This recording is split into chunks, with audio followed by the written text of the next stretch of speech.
C'est lancé. Donc, par rapport au processus d'escalade, quelle est ton interrogation? C'est que pour ma part, je me suis trompée avec la place un peu du chef de projet Oui. au cours du processus. Donc voilà. Non, alors en fait, c'est vrai que le contexte que je vous propose par rapport à l'exercice est un contexte d'une chaîne de montage dans l'industrie. Et pour le coup, c'est vrai que ça s'apparente moins à un projet. Donc c'est un contexte dans lequel le chef de projet, en tout cas en termes de rôle, est pas forcément quelque chose qui vient de manière naturelle. Dans une usine, on imagine qu'il y a bon, du coup des ouvriers, des monteurs, des responsables par rapport aux fournisseurs de pièces. Euh, on peut aussi avoir le responsable du site, donc le directeur du site. On peut également avoir tout type de corps de métier, mais c'est vrai que il n'y a pas de projet en tant que tel. Donc c'est pour ça que c'est un peu alors pas un piège que je tends, mais quelque part le chef de projet, si on devait avoir une personne qui a un titre de chef de projet, ce serait plus un responsable d'équipe, un responsable qui a à la charge de devoir réaliser ce montage de pièces pour le véhicule en question, par exemple, puisque son projet est donc de livrer des produits finis à un client, par exemple, ou un responsable de production. Donc c'est plus par rapport à ça. Alors c'est pas vraiment une erreur, c'est plus, c'est vrai que le but n'était pas de calquer les acteurs du projet tels qu'on les connaît, hein, commanditaires, responsables utilisateurs, etc., dans le processus d'escalade. Mais ces personnes-là qui ont un rôle de commanditaire ou un rôle de responsable utilisateur ont un métier derrière. Donc quelque part, lorsqu'on sollicite une escalade, une urgence, c'est par rapport à leur métier. Donc un responsable utilisateur est peut-être le responsable finance parce qu'en fait, on traite d'un projet qui est en lien avec la finance, où le responsable utilisateur peut très bien être, dans le cas de la production, bah, le responsable euh, de la relation client. Donc quelque part, là, c'est un rôle, un vrai poste qu'il y a dans l'entreprise. Ok. Est-ce que j'ai répondu à ta question? Ouais, très bien, ouais. Est-ce qu'il y a d'autres interrogations avant qu'on déroule? Moi, visuellement, j'avais du mal à me représenter ce- comment tu présentes une sorte de registre des risques et des incidents. Est-ce que tu aurais un exemple, je sais pas, même sur Excel ou quelque chose comme ça, ou que tu pourrais nous montrer? Alors, c'est pile la semaine prochaine. Donc, la Ah, semaine ok. 3, on aborde les risques, les incidents, les problèmes avec les registres associés et donc avec des Ok. exemples qui seront à télécharger. Et donc, du coup, c'est parfait. Tu tombes bien, en tout cas, par rapport à la semaine prochaine. C'est vraiment l'étape d'après. Ok. Et est-ce qu'on va le voir plus tard? Mais moi, j'ai quelque chose que je trouve pas, et on en avait parlé rapidement la semaine dernière, tu sais, c'est la définition des objectifs. Mhm. Objectif, chez nous, tu sais, on fonctionne beaucoup objectif stratégique et objectif opérationnel. D'accord. Et ça, c'est toujours un sujet chez nous un peu compliqué à redéfinir. Est-ce que ça, on va l'aborder après ou pas? Alors, qu'est-ce que tu mets derrière ces objectifs? Est-ce que c'est, alors, de ce que j'entends, hein, pour moi, c'est très lié au contexte de ton entreprise. Ouais, Les, quand moi je vais parler d'un objectif, ça va être l'objectif du projet. Donc quelque part la problématique du projet qui est posée pour justement livrer ce projet. Et donc quelque part c'est au travers en premier temps du cahier des charges, puis du business case du cas d'affaires. Pour moi, les objectifs sont derrière les éléments qui sont dans ces documents-là. Euh, donc toi, tu parlais d'objectifs personnels. Euh, nous, on fonctionne comme ça, enfin, un objectif, définition de l'objectif stratégique, c'est-à-dire sur quoi toi tu veux impacter ton projet et sur lequel tu vas être comptable. Enfin voilà, tu vas devoir faire une évaluation concrètement, donc un impact. Et puis opérationnel, c'est plutôt des sous-objectifs qui vont, c'est plutôt comment on va mettre en œuvre les actions pour arriver à cet objectif stratégique. C'est plutôt ça. Oui, et donc oui, quelque part, ça rejoint bien ce que je disais par rapport aux deux documents, sans utiliser ces termes-là, donc objectif stratégique et objectif opérationnel. L'objectif stratégique, c'est quelque part, c'est derrière la stratégie d'entreprise. Donc le projet dans son cahier des charges a une raison. Cette raison, derrière, c'est satisfaire les besoins de l'entreprise pour une problématique en particulier. Je vais revenir au cahier des charges par rapport à l'exercice qu'on avait, hein, donc qui est très petit par rapport à ce qu'une entreprise peut livrer, mais l'organisation de l'anniversaire pour mon neveu, la principale Mmh. raison, c'est de réaliser une fête d'anniversaire pour que l'enfant soit heureux et qu'il puisse avoir un souvenir mémorable. Ça, c'est une des raisons. Donc, pour Mmh. une entreprise, lorsqu'elle souhaite réaliser un projet, donc dans le cahier des charges, sa raison, c'est je souhaite remplacer un logiciel puisque le logiciel que nous avons, il est vieillissant. Quelque part, je veux derrière améliorer la performance de mes services et de l'entreprise. Ça, Mmh. c'est l'objectif Mmh. stratégique. C'est L'objectif ça. opérationnel, c'est de faire en sorte à ce que les personnes qui utilisent l'application perdent moins de temps dans les tâches qu'ils réalisent tous les jours. Voilà, ça, c'est un objectif opérationnel. Mais derrière ces éléments-là sont inscrits dans le business case, sont inscrits dans le cahier des charges. Mmh. Ok. Stéphane, pas de questions pour toi? Oh, moi, j'ai Ouais. quelques soucis d'Internet cette année, enfin cette semaine, donc c'est très complexe. Je suis sans fibre depuis 48 heures, c'est pas simple. Euh, On est très euh, dépendant de cette technologie, hein. oh là là. Par contre, tout ce qui est téléchargement, en fait, tableau de téléchargement, Oui, je n'y arrive pas. J'ai toujours des messages d'erreur. Même Cette après semaine, moi aussi, ouais. même toi après des aussi. connexions, ça change rien, en fait. Alors, n'hésitez Et là, pas à pour être m'envoyer un déconnecté, message. je le suis totalement là. Alors, soit je suis passé au travers de vos messages parce que j'ai peut-être pas encore tout lu, mais n'hésitez pas à m'envoyer un email. Moi, je vous transmets les documents, je les ai tous. Donc, je vais, si vous avez eu tous des problèmes, toi aussi, Aurélien, tu as eu des soucis pour télécharger les documents ou... Ouais, c'est ça. Je t'ai envoyé des messages sur le forum en direct, tu vois, pour te dire, bah ça fonctionne pas. Donc ouais, ça fait une sorte un peu de fenêtre noire avec des codes, et puis en gros, ça te fait Ouais. un message d'erreur, quoi, ouais, plusieurs fois. Là, dans la Ok. dernière leçon, là, celle d'hier, Mm. il y a deux choses. Je pensais que c'est que du téléchargement, en fait, quand ça bug, c'est ça? Oui, pour moi, Alors, oui. Oui, je sais que le téléchargement bug, hein, mais oui. Ok. c'est le truc Ouais. fichier, c'est pas les capsules, ouais. Ouais, c'est ça. C'est ça. Et ça bug, ouais. Mm. Donc, ce que je vais faire, vous avez aucun document de la semaine 2, j'imagine, du coup? Pas Non. ceux d'hier, ça c'est sûr que non. Ce que je Hier, vais faire, c'est que ça. je vais vous envoyer dans le, l'email corrigé que je vous envoie après la classe virtuelle. Je vais vous envoyer également les documents qui étaient téléchargés sur la semaine 2, comme ça vous les avez. Et en espérant que pour la semaine 3, ça puisse être résolu. Mais voilà, au pire, je les ai à disposition, mais c'est vrai que ça vous freine un petit peu dans l'avancement de la semaine, je peux le comprendre. Très bien. Si pas d'autres questions spécifiques, on va dérouler. Et puis, si vous avez des questions en chemin, n'hésitez pas à m'interrompre. Je vais partager mon écran.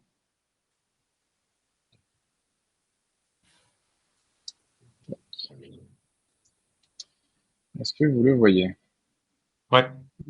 En fait, moi, j'ai peut-être aussi une petite question sur Dis-moi. à quel point un chef de projet endosse aussi la casquette de manager, en fait. C'est une très bonne question. J'ai l'impression que c'est tout le Euh, temps flou et que les gens se reposent sur le chef de projet, mais c'est pas forcément. Enfin, la personne n'a pas forcément les capacités pour le faire, en fait. Disons que c'est vrai que le chef de projet est donc garant du projet et de l'élaboration du projet. Maintenant, le chef de projet ne réalise pas un projet tout seul. Ça se saurait. Il peut y avoir des projets qui sont très simples, très très simples, et pour lesquels le chef de projet n'a besoin de personne. Dans ce cas-là, il est son propre chef et également la personne sur qui il doit compter. Dans la plupart des cas, le chef de projet doit se reposer sur d'autres corps de métier et donc il doit aussi dispatcher ses responsabilités. Quelque part, lorsqu'on confie un projet à un chef de projet, il doit pouvoir aussi responsabiliser les personnes qui doivent travailler pour ce projet-là. Et quelque part, c'est vrai qu'il n'a pas forcément ce rôle direct de manager auprès des personnes. Il l'a seulement pour l'élaboration du projet. Il peut très bien travailler avec un chef d'équipe qui, lui, va gérer son équipe et qui la gère au quotidien, parce que cette équipe-là traite de sujets pour des projets divers et pas uniquement le projet du chef de projet, peut-être pour d'autres projets aussi. Ou bien avoir directement ce lien avec des opérationnels sans même qu'il y ait un chef d'équipe. Mais quelque part, du coup, il a un peu sa casquette de chef d'équipe. Il faut que ce soit clair dès le départ que le lien subordonné soit direct ou indirect et que les tâches qui vont être confiées par le chef de projet doivent être réalisées dans le temps proposé. Donc c'est vrai que c'est délicat, et ça dépend aussi des contextes d'entreprise, d'avoir cette délégation managériale pour réaliser un projet lorsqu'on n'a pas forcément une équipe qui est associée à soi-même. Il y a des cas d'entreprise, hein, lorsqu'ils emploient des consultants, par exemple.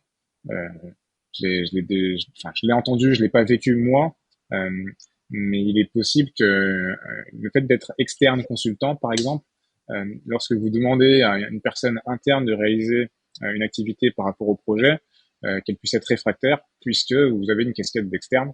Ça, c'est très délicat à aborder.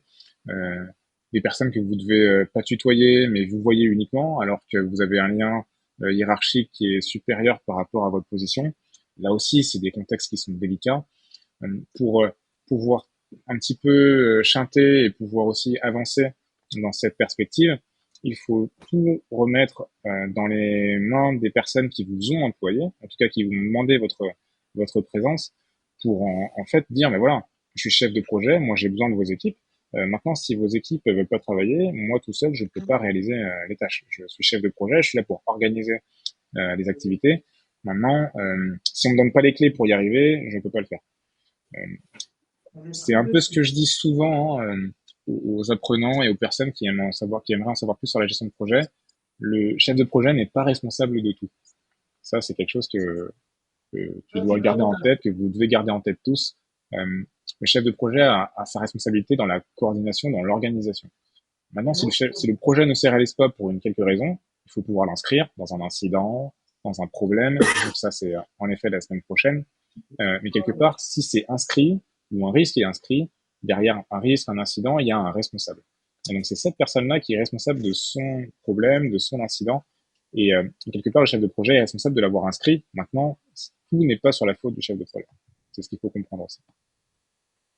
Ok. Est-ce que j'ai pu bien répondre à ta question? Oui.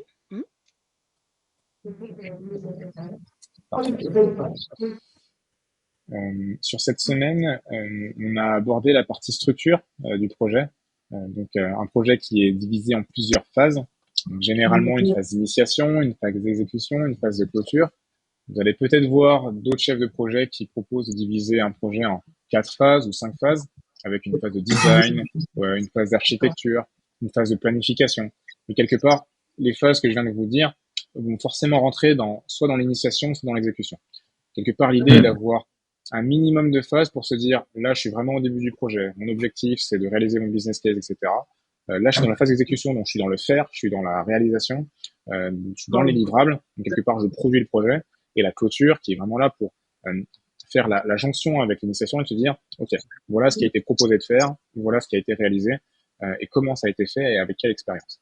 Donc, c'est pour ça que ces 3 phases sont importantes d'avoir en tête, puisqu'elles doivent composer votre projet de cette manière-là. Est-ce que vous avez des questions par rapport aux différentes phases du projet? Non, c'est clair. Ensuite, par rapport aux livrables. Donc, les livrables du projet sont importants à définir et surtout par rapport au lot de travaux. Quelque part, plus vous avez de lot de travaux, donc de petites activités dans le projet qu'on est capable d'associer avec un responsable, plusieurs, aussi capable de chiffrer. Donc ça veut dire que un lot de travaux correspond à tant en heures ou tant en euros. Quelque part, plus vous avez de lot de travaux, plus vous avez de finesse dans la manière dont vous allez pouvoir évaluer votre projet et évaluer sa progression. Donc quelque part, je grossis le trait, hein, mais si vous vous dites, ben mon projet dans la phase d'exécution, c'est un gros livrable, très bien.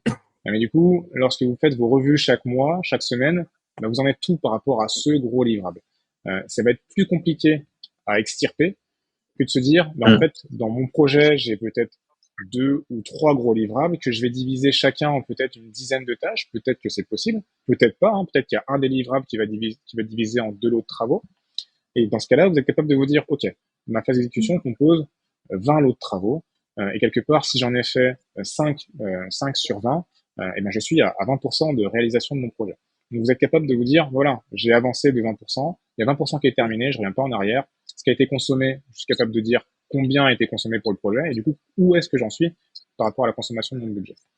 C'est quelque chose qui est très important aussi à comprendre. Mais le plus délicat, c'est comment les créer, ces lots de travaux. Comment s'assurer qu'on a des activités qui sont suffisamment petites, mais pas trop, suffisamment grosses, mais pas trop. Il y a une méthode que j'ai pas forcément exposée dans la structure, en tout cas sur la plateforme, qui marche pour certains contextes, mais pas pour tous. C'est la méthode des 8-80. On se dit, par exemple, que pour un bon lot de travaux se compose en minimum de 8 heures et 80 heures. Donc, quelque part, si un lot de travaux est exécuté par une seule personne, on se dit qu'entre 8 heures et 80 heures, on a un bon lot de travaux. Par contre, s'ils sont 2 ou 3, plusieurs personnes à travailler sur ce même lot de travaux, il faut diviser ces 8 ou 80 heures sur ces 3 personnes. Donc, c'est une méthode qui peut marcher dans certains contextes, qui peut être utilisée si vous bloquez la définition d'un lot de travaux. Et du coup, ça vous permet de vous dire, OK, ben voilà, je définis mes lots de travaux qui doivent être entre 8 et 80 heures de travail. Et ça vous permet de peut-être débloquer une situation. Ok. Est-ce que vous avez des questions par rapport à la réalisation des livrables? Non. Non, ça va. Très bien. Pour l'autre volet de cette semaine, c'était plus sur le volet des compétences. Donc, quelque part, comment doit se positionner un bon chef de projet? Qu'est-ce que doit faire un bon chef de projet? Quelque part, il y a aussi cette notion de performance. Un chef de projet performant est un chef de projet qui réalise l'ensemble des tâches. Je sais plus sur quelle journée c'était, mais il y a pléthore d'activités qu'un chef de projet doit réaliser. Le reporting financier, le suivi des livrables, aller un petit peu en avance lorsqu'on a une date d'échéance. Donc, ça veut dire quelque part, vous savez qu'une personne doit réaliser une activité au 10 août.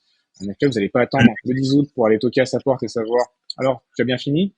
Non, l'idée est d'aller un petit peu en avance et de se dire, t'en es où? T'as pas de problème? Est-ce que tout va bien? Est-ce qu'il y a un souci en particulier?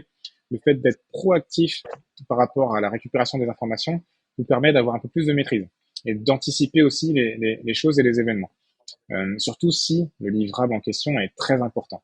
Donc quelque part, lorsque vous prenez un petit temps d'avance, que vous allez au contact des personnes qui travaillent au sein du projet, et que vous êtes capable de dire ce livrable-là est prévu pour le 10 août, mais avec les problèmes qu'il a, on peut peut-être prévoir d'avoir un retard, ou bien là ça se passe super bien, je vais pousser pour qu'il le termine avant, ça me permettra de gagner du temps parce que je sais que de l'autre côté, il y a un truc qui va arriver en retard. Donc quelque part, pour compenser, vous avez cette vision un petit peu parallèle de toutes les activités. Et vous n'attendez pas l'échéance. En tout cas, vous n'êtes pas le père fouettard ou la mère fouettard qui arrive à la fin en disant on est le 10, t'as pas fini, comment ça se fait? Voilà. L'idée, c'est d'éviter un petit peu cette situation. Donc, quelque part, le chef de projet doit cultiver certaines qualités. Déjà, la communication, il a affaire à pas mal de personnes, indépendamment du fait que l'entreprise soit petite ou grosse, la communication est quelque chose d'important.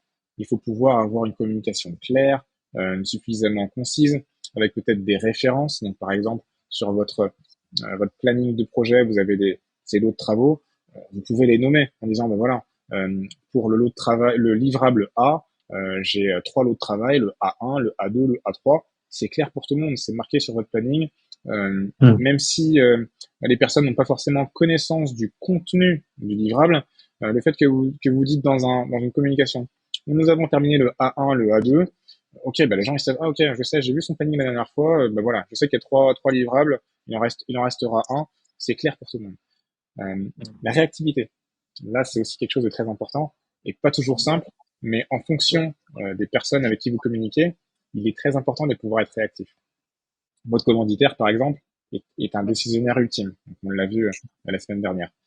Quelque part, si il assiste au commanditaire à une réunion de crise durant laquelle il est décidé qu'on doit réduire de 10% le budget, ou bien que stratégiquement il y a une activité dans votre projet qui ne doit pas être faite, il faut tout de suite prendre en compte cette communication et la décliner aux personnes qui sont censées travailler sur ce projet-là, par exemple. De se dire, d'éviter de consommer du budget pour des choses qui vont être inutiles, et quelque part de ne pas attendre une semaine avant de se dire, ou d'attendre le comité projet pour se dire, voilà, la semaine dernière, il a été décidé que, non, vous pouvez envoyer une communication exceptionnelle et dire, attention, cette chose-là que vous devez démarrer, faut arrêter tout de suite. On verra ensemble la semaine prochaine comment ça se décline. Mais voilà, la réactivité est quelque chose de très important aussi. Être humain. Ça, c'est valable non pas que pour les projets, mais je pense que dans la vie de tous les jours. Et je pense que vous serez d'accord avec moi. Quelque part, vous travaillez avec des personnes, mais vous êtes aussi une personne qui a une vie en dehors du travail. Ne le cachez pas. C'est quelque chose qui peut servir à montrer aux personnes avec lesquelles vous travaillez que vous êtes là pour le travail, mais vous êtes aussi un être humain.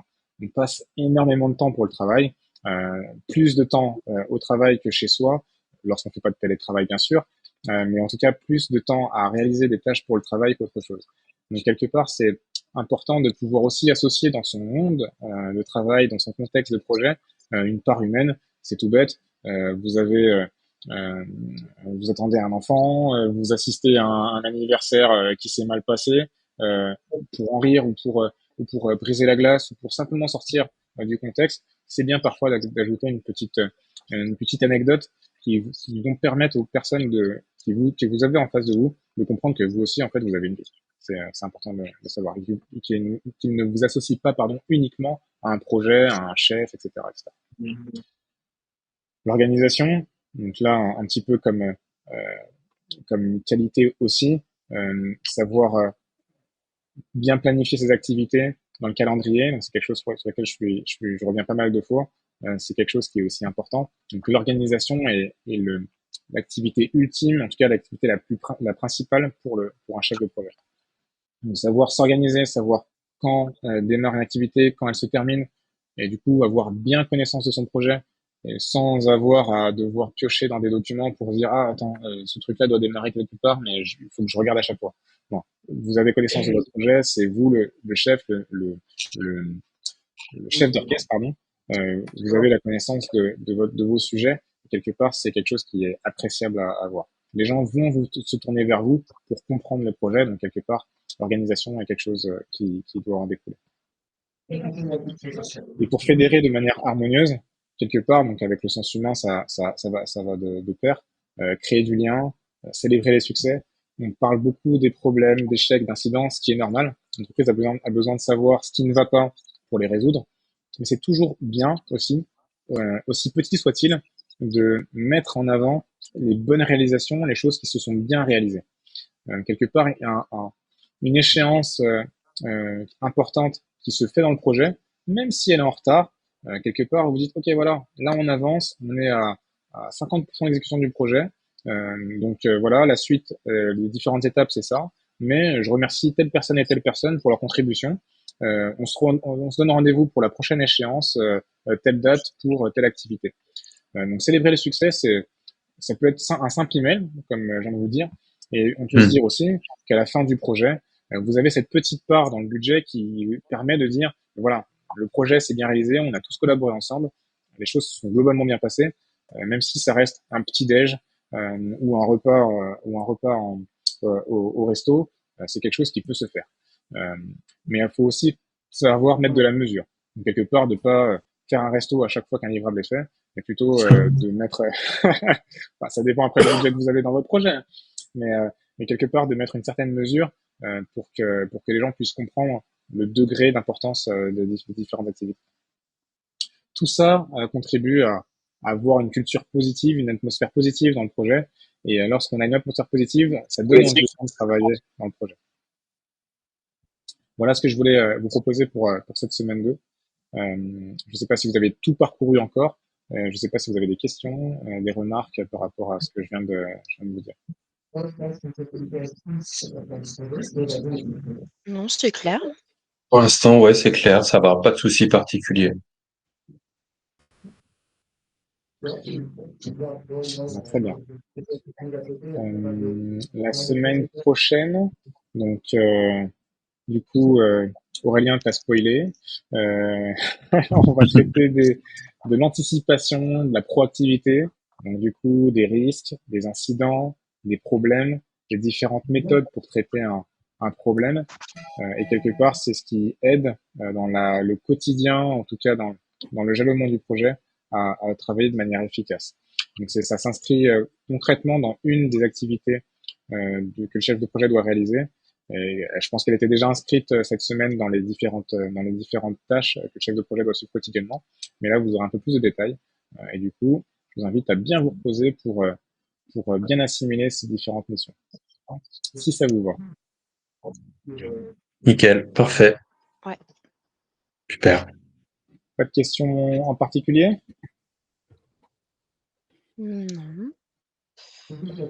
La dernière Je vous en- activité, faut qu'on vous la communique? La dernière activité, c'est-à-dire? Celle d'aujourd'hui? Ah oui, Enfin oui, bien sûr, le bien sûr, ouais, OK. bien sûr, bien sûr. Je vous enverrai aussi un email qui résume un petit peu les modalités de passage de l'examen. Donc comme ça, on en discutera la semaine prochaine. C'est un email où le texte est écrit entièrement en bleu. Donc ça me vient de la chambre de commerce. Ça décrit un petit peu comment l'examen se passe, à quelle heure il faut se présenter. Vous êtes inscrit pour la session du 29 août, si je me trompe pas. Et donc, on aura une session de préparation à l'examen aussi fin août. Et donc, l'idée est de pouvoir que vous ayez au moins ces informations-là en tête. Et on en discute la semaine prochaine si vous avez des questions. Ça roule. C'est à quelle heure le 29 août? Parce que moi, je n'avais pas l'info, je crois. Alors, le 29 août, l'examen est à 10h, donc de 10h à midi. Ah oui. Et il faut idéalement se présenter à 9h30 pour tacler un petit peu tous les problèmes techniques s'il y en a. OK. Alors moi, je me suis inscrit plutôt en octobre parce que 29 août, je serai en vacances à l'étranger, donc je suis sur une prochaine session. Ok, d'accord. En effet, si vous n'avez pas la possibilité, si vous êtes sûr de ne pas pouvoir assister à la certification du 29 août, et donc il faut nous le dire assez rapidement pour qu'on puisse du coup vous inscrire à la session d'après, qui se trouve en octobre. Et tu as la date exacte, Aurélien? Non, j'ai pas la date exacte. J'ai vu avec Jade. Je lui avais redemandé parce que je savais plus si la date était plus tôt que ça parce que mes vacances ont changé. Et puis elle m'a dit que c'était le 29, donc non, c'est mort. Donc non. Octobre, je suis preneur si tu as la date, toi, entre-temps, oui. Ok, Que je ok, ça puisse le marche. bloquer dans mon agenda. Voilà. Et Joyce, je suis toujours demandeur si tu as eu une sorte un peu d'infos. Tu sais, comme j'avais évoqué la semaine dernière. Sur cette méthode-là et avoir une vision globale sur l'ensemble des méthodes de conduite de projet avec les autres agiles, tout Oui, ça, puisse comprendre un peu le paysage de toutes les méthodes. Ouais, je oui, suis en preneur, effet. tu vois. Je vais regarder pour trouver ça. Yes, pas de souci. C'est gentil. Merci beaucoup. Je t'en prie. Si pas d'autres questions, bah, écoutez, je vous souhaite un excellent vendredi après-midi, un excellent week-end, et on se retrouve la Merci. semaine prochaine. Merci. Ça marche. Au revoir. Bon week-end. Bon week-end. Merci. Ciao. Merci.